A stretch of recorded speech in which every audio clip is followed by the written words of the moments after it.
Hello दोस्तों, नमस्कार। मैं सुमित कुमार गुप्ता दोस्तों स्वागत करता हूं आप सभी का इस वीडियो में। तो दोस्तों आप देख सकते हैं CSJM university B.Ed second semester pedagogy of social science का मैं क्वेश्चन पेपर लेके आया हूं। तो इसमें जैसे कि इंस्ट्रक्शंस लिखे हुए हैं 100 में से 75 प्रश्न करने हैं और शुरू के 75 ही जांचे जाएंगे, बाकी के गलत माने जाएंगे, चाहे भले ही आपने उसके आंसर सही क्यों ना किए हों। तो देख सकते हैं मैं क्वेश्चंस आपको जल्दी जल्दी बता देता हूं, नहीं अगर यदि आंसर बताऊंगा तो वीडियो लंबी हो जाएगी। तो आंसर आप कमेंट बॉक्स में कमेंट कर सकते हैं या आंसर आप किताब से ढूंढ कर लिख सकते हैं, और जिस क्वेश्चंस के आपको आंसर नहीं आएंगे वो आप हमसे पूछ सकते हैं, मैं आपको उस क्वेश्चंस का आंसर ज़रूर बताऊँगा। ठीक है दोस्तों, तो देखते हैं किस प्रकार के क्वेश्चंस आए हैं। तो देख सकते हैं दोस्तों ये ऑब्जेक्टिव टाइप प्रश्न आते हैं इसमें। तो दोनों सेमेस्टर में ऑब्जेक्टिव टाइप के क्वेश्चंस आए थे। तो देखते हैं, आइए क्वेश्चन पहला है, मूल्यांकन के बारे में सत्य कथन है। तो इसमें 4 ऑप्शंस दिए हैं। सामाजिक विज्ञान में पर्यटन निम्न में से किस दृष्टि से सर्वाधिक महत्वपूर्ण होता है? शिक्षण सहायक सामग्री शिक्षण अधिगम प्रक्रिया को क्या बनाते हैं? सामाजिक विज्ञान के क्षेत्र के अंतर्गत निम्न में से किस तथ्य का अध्ययन किया जाता है? तो क्वेश्चन 5वां ये देखते हैं, एक प्रभावी शिक्षक के लिए आवश्यक है। किसने शिक्षण उद्देश्यों को संज्ञानात्मक, भावात्मक एवं क्रियात्मक क्षेत्रों में विभाजित किया है? क्रियात्मक अनुसंधान की विशेषता है। दोस्तों इसमें परिभाषा से रिलेटेड भी क्वेश्चंस आए हैं। सामाजिक विज्ञान में निम्न में से कौन सी परीक्षा छात्रों के स्वतंत्र चिंतन के मूल्यांकन को अवसर प्रदान करती है? माध्यमिक शिक्षा आयोग के अनुसार पाठ्यक्रम निर्माण के सिद्धांत हैं। क्रियात्मक अनुसंधान का जनक किसे माना जाता है? एक अच्छे उपलब्धि परीक्षण की क्या विशेषता है होनी चाहिए? NCERT के आधार पर सूक्ष्म शिक्षण के भारतीय प्रतिमान में सूक्ष्म शिक्षण चक्र की अवधि कितनी होती है? दोस्तों इसका आंसर 36 मिनट होगा। सूक्ष्म शिक्षण एक प्रशिक्षण विधि है जिसमें छात्र अध्यापक किसी एक शिक्षण कौशल का प्रयोग करते हुए थोड़ी अवधि के लिए छोटे समूहों को एक संप्रत्यय पढ़ाता है। यह कथन किसका है? सूक्ष्म शिक्षण की शुरुआत कब हुई? सूक्ष्म शिक्षण का प्रारंभ किस देश में हुआ? तो दोस्तों इसका आंसर संयुक्त राज्य अमेरिका होगा। निम्न में से पंचपदीय उपागम का सोपान नहीं है। पाठ्य योजना में सबसे अधिक महत्व किसका है? इकाई योजना का गुण कौन सा नहीं है?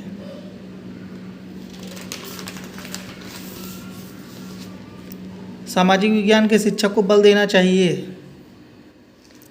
पाठ्यक्रम शिक्षक के हाथ में एक ऐसा साधन है जिससे वह अपने विद्यार्थियों को अपने उद्देश्यों के अनुसार अपने विद्यालय में ढाल सकता है। यह कथन किसने कहा है? पाठ्यक्रम के क्षेत्र में शामिल है। आगमन विधि के प्रतिपादक कौन है? प्रोजेक्ट विधि के प्रतिपादक कौन है? इसका किलपैट्रिक आंसर होगा दोस्तों। क्यूरिकुलम शब्द की उत्पत्ति क्यूरर शब्द से हुई है। क्यूरर किस भाषा का शब्द है? ब्लूम संज्ञानात्मक उद्देश्य को कितने स्तरों में बांटा है? पाठ्य योजना निर्माण से पहले किस बात का ध्यान रखना चाहिए?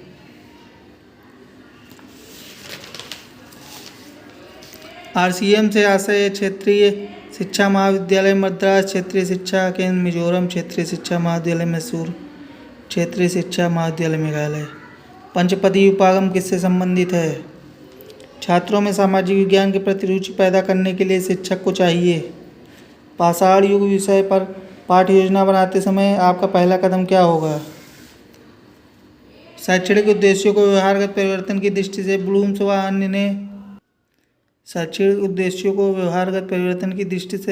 अन्य ने कितने क्षेत्रों में विभाजित किया है? सामाजिक विज्ञान विधिवत सामग्रियों का वह समूह है जो मानव के मानवीय संबंधों से संबंध रखती है। यह कथन संबंधित है। ऑप्शन देख लीजिए आप। जीने की कला बड़ी सुंदर कला है, सामाजिक अध्ययन द्वारा ही ज्ञात होता है। यह कथन किसका है? आइए देखते हैं नेक्स्ट क्वेश्चन। सामाजिक विज्ञान के अंतर्गत कौन सा विषय सम्मिलित नहीं है? सामाजिक अध्ययन विषय की शिक्षा का प्रारंभ किस देश में हुआ? प्रत्यास्मरण एवं प्रत्याभिज्ञान किस विशेष उद्देश्यों के अंतर्गत आता है? एक प्रशिक्षु शिक्षक विशिष्ट उद्देश्यों में से एक लिखता है, जैसे छात्र लोकतंत्र के अर्थ का वर्णन करने में सक्षम होंगे। यह उद्देश्य किस क्षेत्र में आएगा? नेक्स्ट क्वेश्चन है, सूक्ष्म शिक्षण किस ओर संकेत करता है? भारत में सामाजिक अध्ययन को विषय के रूप में पढ़ाने का प्रतिपादन किस आयोग ने किया? उच्च प्राथमिक स्तर पर निम्नलिखित कथनों में से कौन सा कथन सामाजिक विज्ञान का सही वर्णन करता है? ऑप्शन आप देख लीजिए। दोस्तों इसका आंसर आप कमेंट बॉक्स में कमेंट करके बताइए, या फिर कोई क्वेश्चन ऐसे हैं जो नहीं आ रहे हैं तो आप कमेंट बॉक्स में लिख दीजिए। मान लीजिए 42 का क्वेश्चन आपको नहीं आ रहा है तो लिख दीजिए 42, तो मैं आपको समझ जाऊंगा, तो मैं इसका आंसर आपको कमेंट बॉक्स में बता दूंगा। आप क्वेश्चन नंबर डाल दीजिए कि 42 का आंसर क्या होगा, तो मैं कमेंट बॉक्स में आपको बता दूंगा। कोई आंसर आप अपने से निकालिए, ज़्यादा सही रहेगा, क्योंकि अपने से करेंगे तो आपको याद भी रहेगा। आइए देखते हैं, सामाजिक विज्ञान में विषयों का अध्ययन किस प्रकार किया जाना चाहिए? निम्न में से कौन सा कथन सामाजिक विज्ञान की प्रकृति के अनुकूल नहीं है?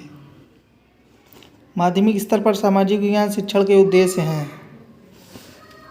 सामाजिक अध्ययन वह अध्ययन है जो मानव जीवन के रहन सहन के ढंग, मूलभूत आवश्यकताओं, क्रियाओं जिनमें मानव अपनी आवश्यकताओं की पूर्ति के लिए संलग्न रहता है तथा संस्थाओं जिनका विकास उसके द्वारा किया जाता है का ज्ञान प्रदान करता है। किसके द्वारा बताया गया है? सामाजिक विज्ञान की आवश्यकता है।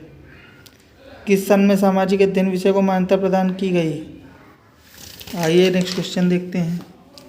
सामाजिक विज्ञान के पाठ्यक्रम निर्माण में इनमें से किस सिद्धांत को महत्व नहीं दिया जाना चाहिए? भारत में सामाजिक अध्ययन का औपचारिक प्रतिपादन कब किया गया था? सामाजिक अध्ययन के उद्भव की नींव रखी गई थी। सामाजिक अध्ययन का अर्थ है पाठ्य योजना के प्रस्तुतिकरण को प्रभावशाली तथा सरल बनाने के लिए निम्न में से किसका प्रयोग करना चाहिए?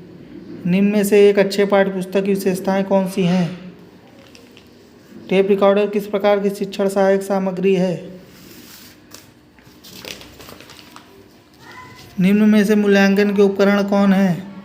सामाजिक विज्ञान के अध्ययन से छात्रों में निम्न में से किन गुणों का विकास नहीं होता है? निम्न में से किसे शिक्षण कौशलों की श्रेणी में रखा गया है?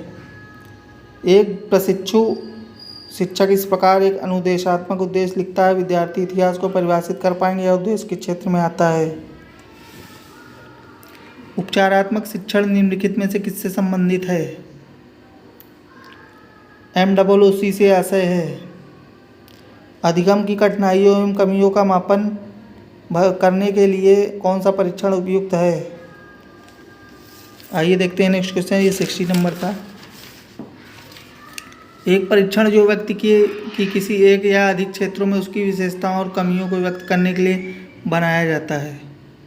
NCERT का मुख्यालय कहाँ है? ये क्वेश्चन तो सभी को पता होगा।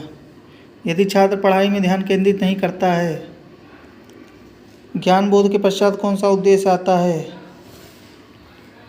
एक सामाजिक विज्ञान शिक्षक महासागरों एवं महाद्वीप के बारे में पढ़ाना चाहता है, उसे किस प्रकार के मानचित्र का प्रयोग करना चाहिए?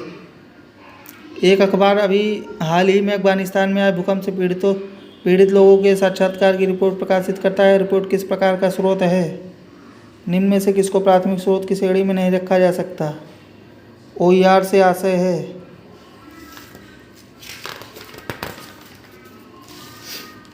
सामाजिक विज्ञान के अध्यापन में ग्लोब का उपयोग आवश्यक है।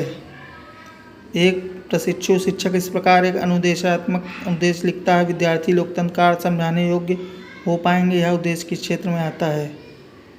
एक छात्र कारगिल युद्ध के विषय में जानने के लिए उत्सुक है। वह कुछ सैनिकों का इंटरव्यू लेता है जिन्होंने इस युद्ध में हिस्सा लिया था। इस सैनिकों को निम्नलिखित में से क्या माना जा सकता है? कक्षा में शिक्षण कार्य होना चाहिए। शिक्षण कौशलों के विकास एवं सुधार की प्रविधि है। सामाजिक अध्ययन मानवीय संबंधों का अध्ययन है। यह कथन किसका है? कक्षा में विकासात्मक प्रश्न पूछे जाते हैं।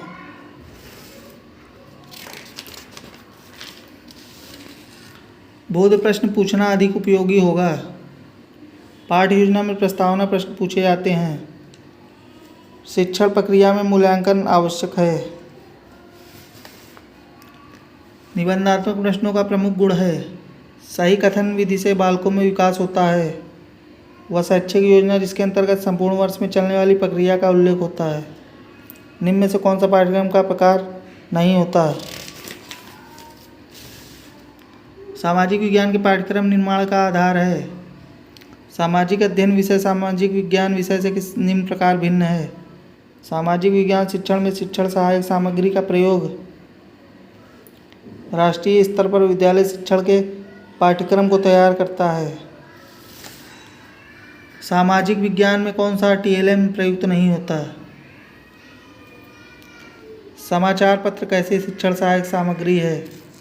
सामाजिक विज्ञान में अध्यापक का सबसे अधिक आवश्यक गुण कौन सा है? सामाजिक विज्ञान से संबंधित समसामयिक विषय का ज्ञान दिया जा सकता है। आइए देखते हैं नेक्स्ट क्वेश्चन क्या है। विद्यालय में शिक्षक द्वारा उपयुक्त वातावरण बनाने के लिए किन बातों पर बल देना चाहिए? सामाजिक विज्ञान शिक्षण में परियोजना विधि के संदर्भ में कौन सा कथन सही नहीं है? कौन सी शिक्षण विधि करके सीखने का अवसर प्रदान करती है? सूक्ष्म शिक्षण के उद्देश्य हैं टीचर प्रशिक्षु में नए कौशल का विकास करना, एक टीचर प्रशिक्षु को शिक्षण में विश्वास करने योग्य बनाना, एक टीचर प्रशिक्षु को कई शिक्षण कौशल में योग्य बनाना, उपयुक्त सभी। निम्न में से किस अवस्था में बच्चे को समकालीन मुद्दों और समस्याओं से परिचित कराया जा सकता है? निम्नलिखित में से कौन सी शिक्षण विधि का उपयोग सामाजिक विज्ञान शिक्षण के अंतर्गत नहीं किया जाता? सामाजिक विज्ञान शिक्षण की मुख्य समस्या है। सामाजिक विज्ञान में किस प्रकार के शिक्षण सहायक उपकरण सबसे अधिक उपयोगी हैं? सामाजिक विज्ञान शिक्षण का मुख्य उद्देश्य छात्रों में निम्नलिखित भावना का विकास करना है। सामाजिक विज्ञान के अध्यापक का उद्देश्य होना चाहिए। तो ये थे दोस्तों 100 प्रश्न। तो इनमें कोई प्रश्न यदि नहीं समझ में आ रहा है या किसी का उत्तर किताब में नहीं मिल रहा है दोस्तों नीचे कमेंट बॉक्स में कमेंट करें। सिर्फ आपको प्रश्न कमेंट करने की जरूरत नहीं, सिर्फ क्वेश्चन नंबर कमेंट करिए। उदाहरण के लिए मैं बताता हूँ, जैसे 98 नंबर नहीं आ रहा तो 98 कमेंट बॉक्स में कमेंट कर दीजिए, मैं 98 का आंसर बता दूँगा। ठीक, तो मिलते हैं नेक्स्ट वीडियो में, तब तक नमस्कार, जय हिंद, जय भारत।